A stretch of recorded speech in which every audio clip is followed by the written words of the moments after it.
শান্তিতে থাকবো। বাবুইজোর অঞ্চলের পলাশমণি বুথের রবীন ঘোষ, তাকে মানপত্র তুলে দেওয়া হচ্ছে। জোরে হাততালি। এরাই হচ্ছে আমাদের আসল কর্মী। সম্মাননার যে অনুষ্ঠান, যে উন্মাদনা, সেটা আমরা শুরু করতে চলেছি। আমাদের মধ্যে উপস্থিত হয়েছেন আমাদের ঠিক পাশে থাকার মানুষগুলো, যেটা আমরা বরাবর চেয়েছি, যাকে আমরা ভোট দিয়েছি, তিনি আজকে আপনাদের মধ্যে উপস্থিত হয়েছেন। যারা রাস্তাতে দাঁড়িয়েছেন, একটু অনুরোধ করব সামনের দিকে চলে আসুন। আপনাদের সেই প্রিয় প্রার্থী, আমাদের প্রিয় নেত্রী শতাব্দী রায় আজকে আপনাদের সামনে উপস্থিত। আমাদের জোড়া হাততালি।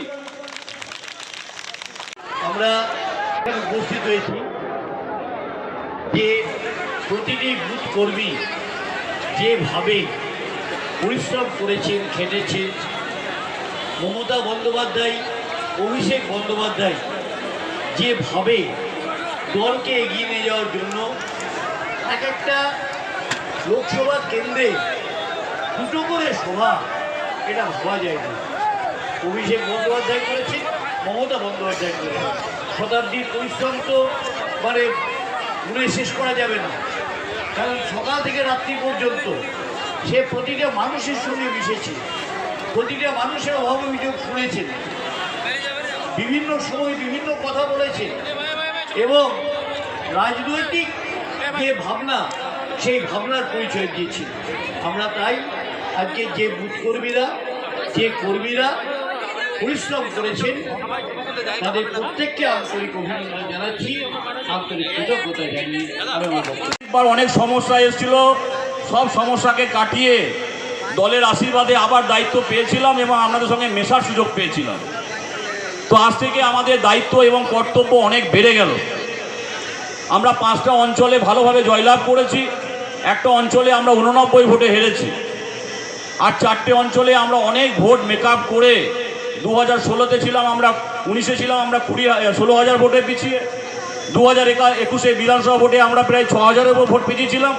এবং আজকে আপনাদের আশীর্বাদে, জনতা জনার্দনের আশীর্বাদে, খয়রাসোল ব্লকের মানুষের আশীর্বাদে আমরা প্রায় 4,518 ভোটে জয়লাভ করেছি।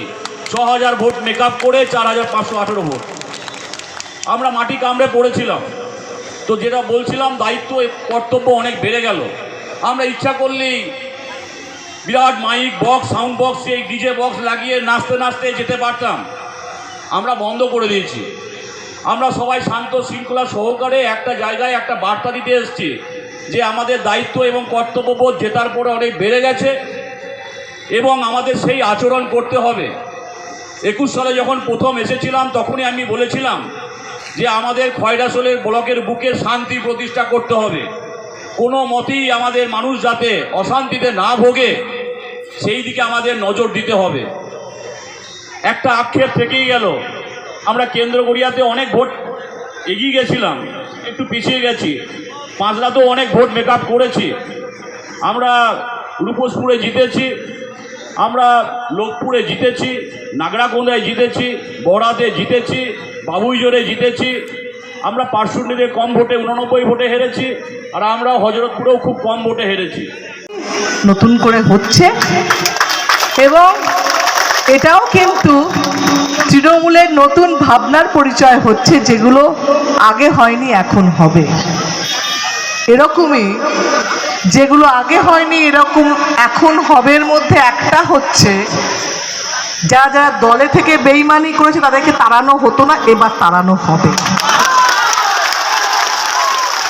যারা বিরোধীতে সমান, বিরোধীরা থাকুক, আমি হাত মেলাবো, গলা মেলাবো, তারা বিরোধীদের কাছে আমি সম্মান করি, যে তাদের সাহস আছে, হিম্মত আছে বলার যে আমি বিরোধিতা করছি, ভাই আমি বিরোধী দলের সমর্থক। কিন্তু দলে থেকে হিন্দুদের কাছে গিয়ে বলবে বিজেপিকে ভোট দাও, মুসলিমদের কাছে গিয়ে কংগ্রেসকে ভোট দাও, দলের পজিশন হোল্ড করবে। তুমি পঞ্চায়েতে থাকবে, তুমি প্রধান হবে, কখনো তুমি জেলা পরিষদের মেম্বার হবে, কখনো তুমি জায়গার মেম্বার হবে, অথচ এইটুকু হিম্মত নেই দিনের বেলা বলা যে আমি তৃণমূল করব না ভাই, আমি বিজেপি করব কিংবা কংগ্রেস করব। তারা সামনে থাকবে, স্টেজে এসে দিদি ভোটে জিতলেন, আমি জানতাম আপনার জন্য পুজো দিয়েছি জানেন আপনি বলে ছবি তুলবে। সেই মানুষগুলোকে জানা আছে